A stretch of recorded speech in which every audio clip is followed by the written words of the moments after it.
جو اصل بات ہے اس کو سمجھ لیجیے۔ در حقیقت اسلام کا جو نظام ہے اس میں سیگریگیشن آف سیکسز جو ہے اس کا ایک نتیجہ یہ بھی نکلتا ہے کہ جنسی جذبہ بیدار رہتا ہے۔ مثلا یہ کہ چشتی صاحب کی بات میں آپ کو بتا رہا ہوں، چشتی صاحب بیچارے چونکہ وہ بہت بوڑھے تھے اس وقت، یہ باتیں بھی کرتے تھے۔ ایک مرتبہ وہ میرے مطلب سے نکلے تو میرے مطلب کے سامنے سے ایک خاتون گزر رہی تھی، جوان عورت، کسی کسائی، ہر طرح سے مسلح۔ اب چشتی صاحب جو ہے اس کے ساتھ ساتھ چلنا شروع کیا، انہوں نے بار بار اسے دیکھ رہے ہیں، اللہ اللہ، پھر اللہ اللہ۔ حضرت یہ آپ کیا کر رہے تھے؟ اگر یہ آپ کی ساری داڑھی واڑی جو ہے اس کے ہوتے ہوئے کہیں وہ جوتا نکال لیتی تو؟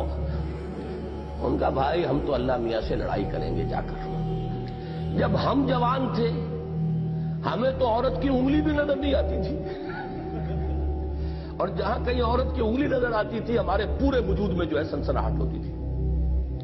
اور اب یہ حال ہو گیا ہے۔ عورت وہ تو کم سے کم کسی کسائی تھی لیکن لباس میں ملبوس تو تھی۔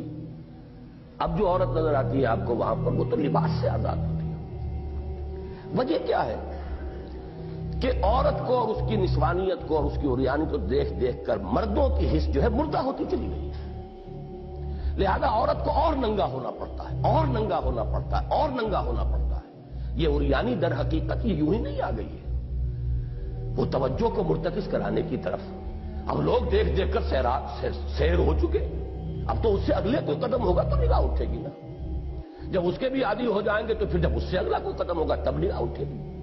تو نگاہوں کو دعوت دینے کے لیے ایک ایک انچ کر کے ایک ایک انچ کر کے عورت لباس سے آزاد ہوئی، اور اس کا جو فینومینن ہے وہ آپ کو ٹاپ پر اگر دیکھنا ہو، ویسے تو امریکہ وغیرہ میں بھی نظر آ جاتا ہے کہ آپ کو ایسی عورتیں چلتی ہوئی نظر آئیں گی کہ جنہوں نے صرف ایک جانگیا سا پہنا ہوا ہو اور اوپر ایک دھجی ہو، اللہ اللہ خیر، ایک دھجی کی بھی کوئی تہمت نہ ہو جسم پر، وہ آپ کو ان ممالک میں نظر آئے۔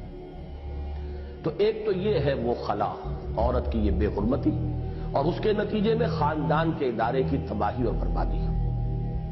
یہ دیکھیے، یہ جو میں نے شعر کی وضاحت نہیں کی تھی، اقبال نے جو کہا تھا نا، بلکہ میں نے الفاظ استعمال کیے تھے، مرد کو نامرد اور زن کو نازن بنا کر رکھ دیا ہے۔